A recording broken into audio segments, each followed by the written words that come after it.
माता का आंचल ये कहानी माँ के प्यार को बहुत ही खूबसूरती से दर्शाती है। ये कहानी हमें बताती है कि एक नन्हे बच्चे को सारी दुनिया की खुशियाँ, सुरक्षा, सुकून का एहसास सिर्फ माँ के आंचल तले ही मिलता है।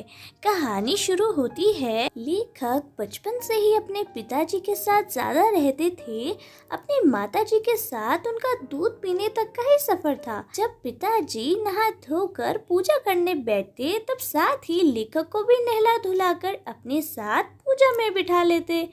लेखक के माथे पर भभूत का तिलक लगा देते। उनके सर पर तो लंबी लंबी जटाएं तो थी ही, उस पर भभूत का तिलक लगा देने से लेखक बम बम भोला बन जाया करते थे। पिताजी लेखक को प्यार से भोलानाथ कहकर पुकारते थे, जबकि मेरा नाम तारकेश्वर नाथ था। मैं पिताजी को बाबूजी और माँ को मैया कहकर पुकारता था। पिताजी रामायण का पाठ करते थे तो मैं उनके पास बैठा आईने में अपना मुंह निहारा करता था। पिताजी के देखने पर शर्म आकर आईने को नीचे रख देता और ये देखकर पिताजी मुस्कुरा देते थे। पिताजी पूजा पाठ के बाद अपनी एक राम नामी बही में राम राम लिखते थे। इसके बाद कागज के छोटे छोटे टुकड़ों पर राम नाम लिखकर उन्हें आटे की गोलियों में लपेट देते थे। इसके बाद गंगा जी के तट पर जाकर आटे की एक एक गोलियां फेंककर मछलियों को खिलाते थे। उस समय मैं उनके कंधे पर बैठा होता था। पिताजी की गोलियां फेंक कर मैं हंसा करता था। गंगा से जब लौटते तो पिताजी रास्ते में झुके पेड़ों की डाल पर बैठकर मुझे झूला झुलाते थे।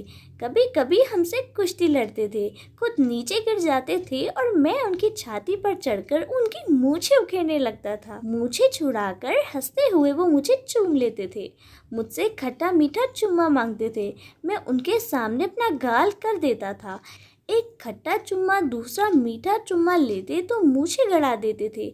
मैं झुंझला पड़ता था और पिताजी बनावटी रोना रोने लगते थे और मैं खिल खिल कर हंसने लग जाता था। पिताजी गोरस और भात को कटोरी में सान कर खिलाते थे।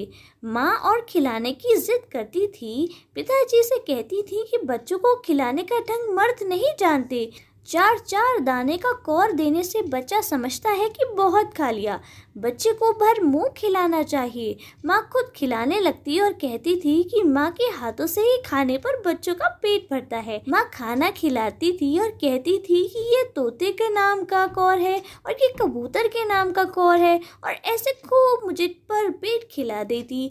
तब पिताजी खेलने के लिए कहते और हम खेलने निकल जाते। कभी माँ अचानक मुझे पकड़ लेती और मेरे सर पर कड़वा तेल डालकर सिर की मालिश करती। मैं छटपटाता और रोने लगता। पिताजी बिगड़ उठते, लेकिन माँ उपटकर ही छोड़ती थी। फिर माथे पर काजल की बिंदी लगाकर मेरी चोटी गूंथती, चोटी में फूलदार लठ बांधती और रंगीन कुर्ता टोपी पहनाकर कन्हैया बनाकर तैयार करती, और मैं सिसकता रहता। पिताजी मुझे गोद में उठाकर बाहर ले आते। जैसे ही बाहर आते और इंतजार करते हुए बच्चों के झुंड को देखते ही मैं सिसकना भूलकर पिताजी की गोद से उतरकर बालकों के झुंड में मिलकर खेलने लग जाता था और तरह तरह के नाटक करने लग जाता था। वहीं चबूतरे के एक कोने में सब खेल खेलते। पिताजी के नहाने वाली चौकी को लेकर उस पर सरकंडे के खंबे बनते, कागज का टेंट लगते, मिठाइयों की दुकान लगती, मिट्टी के ठेले के लड्डू बनते, पत्तों की पूरी कचौड़ी, गीली मिट्टी की जलेबी, फूटे घड़ों के टुकड़े के बताशे बनते और दुकान सजती। उन्हीं टिकरों और जस्तों के छोटे छोटे टुकड़े के पैसे बनते। हम बच्चों में से ही खरीदार होते और हम में से ही दुकानदार होते। थोड़ी देर बाद मिठाई की दुकान बंद करके घरौंदा बनाते। रेत की मेड़ ही दीवार बनती। तिनकों का छप्पर, दातून के खम्भे, दिया सलाई की पेटियों के किवाड़, पानी का घी, बालू की चीनी, ऐसे ही घड़ों के टुकड़ों का प्रयोग कर जोनार तैयार करते। हम भी बच्चे पंगत में बैठते। पंगत में धीरे से आकर बाबूजी भी बैठ जाते थे। उनको बैठते देखते ही हम बच्चे घरौंदा बिगाड़ कर भाग उठते थे।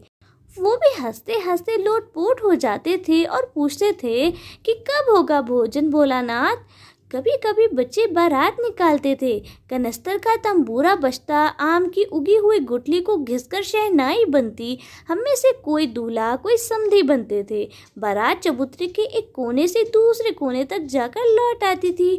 जिस कोने पर बारात जाती थी उस कोने को आम के पत्तों और केले के पत्तों से सजाया जाता था। लाल कपड़ों से ढककर बनी पालकी में दुल्हन बैठ जाती थी। बारात के लौटने पर पिताजी पालकी के कपड़े को ऊपर करके देखते थे तो हम हंसकर भाग जाते थे। थोड़ी देर में बच्चों की मंडली खेती करने के लिए जुटती। चबूतरे के एक कोने पर घिरनी गड़ जाती और नीचे की गली कुआं बन जाती। दो लड़के बैल बनते, पानी खींचने लग जाते। चबूतरा खेत बनता, कंकड़ बीज बनते, मेहनत से खेत जोते और बोए जाते। फसल तैयार हुई, हाथों हाथ काट लेते, उसे एक जगह पर रखकर पैरों से रौंदते, मिट्टी के बने कटोरों से उसे ओसते, मिट्टी के बने दिए के तराजू बनाकर तौलकर राशि तैयार कर देते। बाबूजी पूछते, इस साल खेती कैसी रही भोलानाथ? हम सब राशि छोड़कर भाग उठते।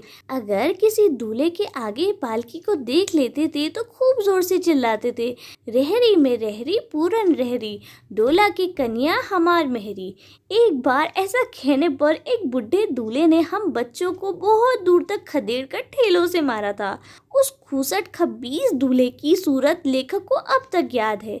न जाने किस ससुर ने वैसा जमाई ढूंढ निकाला, वैसी शक्ल का आदमी हमने कभी नहीं देखा। एक बार जोर की आंधी आई और हम सब आम की बाग की ओर दौड़ चले। आकाश काले बादल से ढक गया, मेघ गरजने लगे, बिजली चमकने लगी, ठंडी हवा सनसनाने लगी, पेड़ झूमने लगे और जमीन को छूने लगे। हम बच्चे चिल्ला उठे, एक पैसा की लाई बाजार में छितराई, बरखा उधेरे बिलाई। लेकिन बारिश ना रुकी, मूसलाधार बारिश होने लगी। हम पेड़ों की जड़ों से सट गए। थोड़ी देर में बारिश थम गई। बारिश थमते ही बाग में पिच्छू नजर आए। हम डरकर भाग चले, लेकिन हम में से एक बच्चा बैजू ढीठ था। हम भागे जा रहे थे, संयोग से रास्ते में मूसन तिवारी मिल गए। बैजू ने मूसन तिवारी को चिढ़ाया और कहा, बुढ़वा बेईमान, मांगे करेले का चोखा। हम लोगों ने भी उसी के सुर में सुर मिलाते हुए चिल्लाना शुरू कर दिया। मूसन तिवारी हम लोगों के पीछे दौड़े और हम अपने अपने घर की ओर भाग चले। हमारे ना मिलने पर तिवारी पाठशाला गए और वहां से गुरुजी ने हमें पकड़ने के लिए 4 लड़कों को भेजा। अब जैसे ही हम घर पहुंचे वैसे ही 4 लड़के आ धमके। बैजू तो भाग गया और मैं पकड़ा गया। गुरुजी ने मेरी खूब खबर ली। बाबूजी को जैसे ही पता चला तो वो पाठशाला दौड़े चले आए, मुझे गोद में उठाया, पुचकारा और मैंने रोते रोते आंसुओं से बाबूजी का कंधा तर कर दिया। वो गुरुजी से गुजारिश करके मुझे घर ले आए और रास्ते में साथियों का झुंड मिल गया। वो जोर जोर से नाच रहे थे और गा रहे थे, मकाई पकाई गरर गरर पुआ, हम खाए पुआ ना खेलब जुआ। उन्हें देखकर हम रोना धोना भूल गए। बाबूजी की गोद से उतरकर लड़कों की मंडली में मिल गए और एक साथ मकई की खेत में घुस गए और चिड़िया उड़ाने लग गए। एक भी चिड़िया हाथ नहीं आई। हमें चिड़िया उड़ाते देख गांव के आदमी हंसते हुए कहने लगे, चिड़िया की जान जाए, लड़कों का खिलौना। फिर कहा, सचमुच लड़की और बंदर पराई पीर नहीं समझते। एक बार टीलों पर चूहे के बिल को देखकर हम बिल में पानी उलीचने लगे। उनसे चूहा तो नहीं निकला, सांप निकल आया। हम डरे और रोते चिल्लाते भाग चले। जहां तहां गिरे, सारा शरीर लहूलुहान हो गया, पैरों के तलवे कांटों से छलनी हो गए। मैं घर की ओर भागा। बाबूजी ओसरे में हुक्का गुड़गुड़ा रहे थे। उन्होंने पुकारा पर मैंने माँ की गोद में शरण ली। मैं उनके आंचल में छिप गया। माँ सब काम छोड़कर रो पड़ी और भय का कारण पूछने लगी। कभी अंग भरकर दबाती और कभी मेरे अंगों को अपने आंचल से पोंछकर चूम लेती और बड़े संकट में पड़ गई। झटपट हल्दी पीसकर लगाई। मैं सा सा करते हुए माँ के आंचल में छिपा जा रहा था। घर में कोहराम मच गया, सारा शरीर कांप रहा था, रूंगटे खड़े हो गए थे। आंखें खोलना चाहता था पर आंखें खुल नहीं रही थी। मेरे कांपते हुए होठों को देखकर माँ रोती और बड़े लाड से मुझे गले लगाती।